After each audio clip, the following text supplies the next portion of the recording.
अच्छा, आज तक किसी ने ये सवाल नहीं किया, यहाँ पे ये 3 पिंजरे हैं, आधे मोर इधर क्यों हैं, आधे मोर इधर क्यों हैं? अगर इनको इकट्ठे एक केज में रखा जाए, तो बहुत सारी मेहनत बच जाएगी, एक ही केज में खुराक पानी करना पड़ेगा।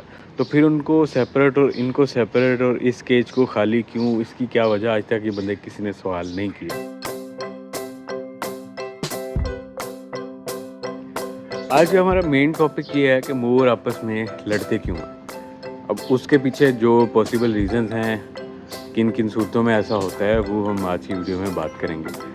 सबसे पहली रीज़न कि जब चूज़े हैच होते हैं, मेरे ख़्याल में कोई 15-20 दिन की एज तक ये बहुत ज़्यादा ठंडे ज़हन के होते हैं, ये लड़ते नहीं आपस में। कोई नया बर्ड अगर अंदर एंटर हो जाए, तो ये बिल्कुल भी माइंड नहीं करते कि यार हमारा 5 का ग्रुप था, अब 6ठा आ गया, 7वां आ गया, 8वां आ गया। तो ये बिल्कुल भी इस चीज़ को माइंड नहीं करते और नए आने वाले परिंदे पे अटैक या अपनी टेरिटरी को डिफेंड नहीं करते। लेकिन जैसे-जैसे ये बड़े होते हैं, इनके जिस तरह से ग्रुप हैं, तो ये इनके अंदर बाय नेचर कुछ चीज़ें सेव हैं। उनमें से एक चीज़ ये है कि अपनी टेरिटरी को डिफेंड करना, कि कोई नया बंदा जनाब यहाँ पे ना आए, क्योंकि वो इनकी जान के लिए ख़तरा हो सकता है। वो कोई मोर भी हो सकता है, वो मुर्गी भी हो सकती है, वो कोई हवा से आने वाला कौवा भी हो सकता है। अगर चिड़िया आएगी तो भी आपको ये नज़र आएगा कि ये फ़ौरन से जनाब अपनी दुम खड़ी करके उसको डराने जाएँगे, उसको वहाँ से भगाने की कोशिश करेंगे। तो बाय नेचर इनके अंदर ये चीज़ है कि ये अपनी टेरिटरी को डिफेंड करते हैं, जिस वजह से अगर 20-25 दिन से ऊपर के चूज़े हो गए हैं और अगर उन चूज़ों के साथ आपको नया चूज़ा कहीं से ख़रीद के या आपके पास इंक्यूबेटर में हैच हुआ है, वो चूज़ा आप छोड़ते हैं, तो आपको देखने को मिलेगा कि वो नए आने वाले चूज़े पे वो उस पर प्रेशर डालेंगे। अच्छा, उस प्रेशर की भी लेवल्स हैं। पहला प्रेशर ये होता है कि उस पे अटैक करने लग जाएंगे, ठीक है। उसके बाद हो सकता है कि कुछ दिनों मार खाने के बाद वो बेचारा कॉर्नर में रहा है, बच गया इनसे, इन्होंने अपना गुस्सा निकाल लिया, वो हाईएस्ट लेवल है इनके एग्रेशन। उसके बाद वाला एग्रेशन ये आता है कि ये जनाब उस पर अटैक डायरेक्टली नहीं करेंगे, अपनी जगह पे चलते फिरते रहेंगे। लेकिन जब वो बर्ड कुछ खाने आएगा, वो बर्ड पानी पीने आएगा, उसको ये काम नहीं है करने देंगे। ये एक और लेवल है इनके, छोटे वाला लेवल गुस्से का ये होता है। तो बाज़ औक़ात बड़े बर्ड्स के अंदर आप नई मोरनी ला के छोड़ते हैं कि जी पहले पेयर था या सेट था, उसमें अपनी तीसरी मोरनी ला के छोड़ी, दूसरी मोरनी ला के छोड़ी है, तो वहाँ पे हमें ये चीज़ देखने को मिलती है कि मोर या मोरनी दूसरी वो उसको खाना नहीं खाने देंगे। वो खाना खाने आएगा तो उसको डराएंगे, उसको मारेंगे, हल्की सी एक लगा देंगे उसको, तो वो भाग जाएगा। उसको खाना खाने नहीं देंगे और पानी पीने नहीं देंगे।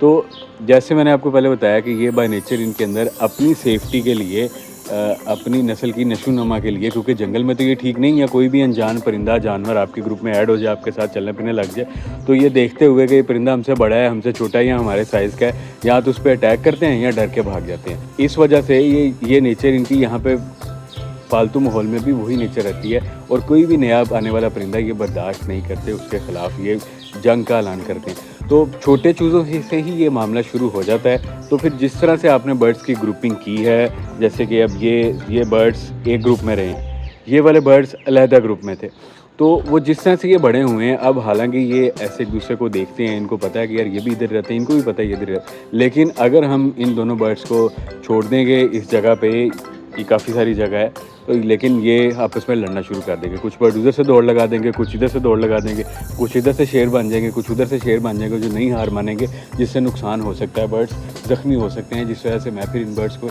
इकट्ठे कभी भी नहीं छोड़ता। अब ये एक चीज़ होगी कि जो पट्ठे हैं या 2 साल की एज तक हमें ये वाला प्रॉब्लम आता है इनकी लड़ाई से रिलेटेड, कि एक ग्रुप जो बन गया वही ग्रुप रहेगा इनका।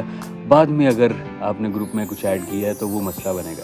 अच्छा, मैं आपको इसका तरीका भी बताऊंगा कि अब इन बर्ड्स को अगर मैं इकट्ठा करना चाहता हूँ किसी तरह से, तो उसका क्या तरीका है वो भी मैं बताता हूँ। उससे पहले हम बड़े बर्ड्स के बारे में बात करते जाएँ, जो मैं समझता हूँ कि नए आने वाले शौकीन जो लोग प्लानिंग कर रहे हैं कि हमने मोर रखने हैं, वो कलर रखना है, वो कलर रखना है, ये वाला कलर रखना है, तो उनकी प्लानिंग बेहतर अंदाज से हो सके, उसके लिए मैं बताने लगा हूँ कि जब तक ये इस एज में है, 1 साल की एज में है, 1.5 साल की एज में है, तो कोई मसला नहीं है, ये इकट्ठे रह सकती हैं। कि यहाँ पे इस एज में शायद 4 या 5 मेल हैं या शायद 3 हैं और मोरनियाँ भी हैं बहुत सारी। लेकिन जैसे ही ये अपनी ब्रीडिंग एज को पहुँचते हैं, ये मोर यहाँ पे किसी और मोर को बर्दाश्त नहीं करेगा अपने केज के अंदर, ये उसको मारेगा, क्योंकि मेल की ये नेचर है कि वो दूसरे मेल को अपनी मोरनियों के इर्द गिर्द नहीं घूमने देते। वो उसको कहते हैं भाग जाओ यहाँ से, एक दूसरे को ये दिखाने की कोशिश में कि मैं ज़्यादा अग्रेसिव हूँ, मैं ज़्यादा डोमिनेंट हूँ, ये मेरा इलाका है। ये आपस में लड़ाई शुरू करेंगे और इस तरह से बर्ड्स एक्सपायर भी हो जाते हैं। तो अगर आप एक से ज़्यादा मेल रखने का सोच रहे हैं तो 2 साल की एज तक तो नो प्रॉब्लम आप इकट्ठे रख सकते हैं। हो गया एकदम से, लेकिन ये पूरे 2 साल पे भी हो सकता है, कुछ 1-2 माह पहले भी हो सकता है, 1-2 माह लेट भी हो सकता है। तो आपको जब ये 1.5 साल की एज में पहुंच जाए मोर, आपके जो भी आपने एक ग्रुप परचेज़ किया था, आपने 8-10 चूज़े लिए थे, 8-10 पट्ठे लिए थे, आपने अपनी जगह पे छोड़े, अब वो बड़े होने लगे हैं। तो आपको चाहिए कि आप पहले से इस चीज़ की प्लानिंग करके रखें कि जितने मेल हैं आपको उतने केज चाहिए। आप एक मेल के साथ 2-3 1 मोरनी रख सकते हैं, लेकिन मेल एक केज के अंदर आप ज़्यादा नहीं रख सकते। तो अपनी प्लानिंग उस हिसाब से रखें।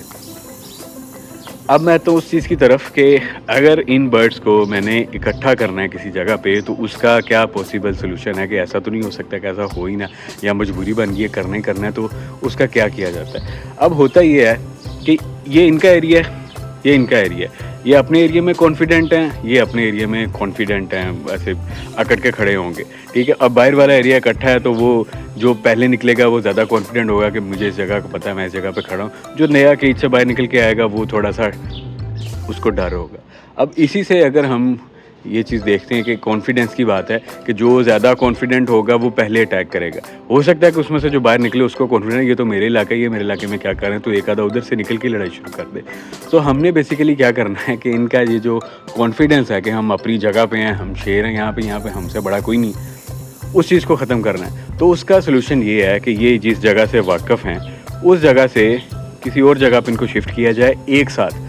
अब इन सारे बर्ड्स को एक दिन अगर मैं पकड़ के अपने फार्म पे शिफ्ट करता हूँ, इनको भी सेम डे में, तो अगले 2-3 दिन इसके थोड़े से स्ट्रेस में गुजरेंगे। ये डरे रहेंगे उस माहौल में कि यार ये हम किधर फंस गए हैं, ये हमारे साथ क्या हो गया।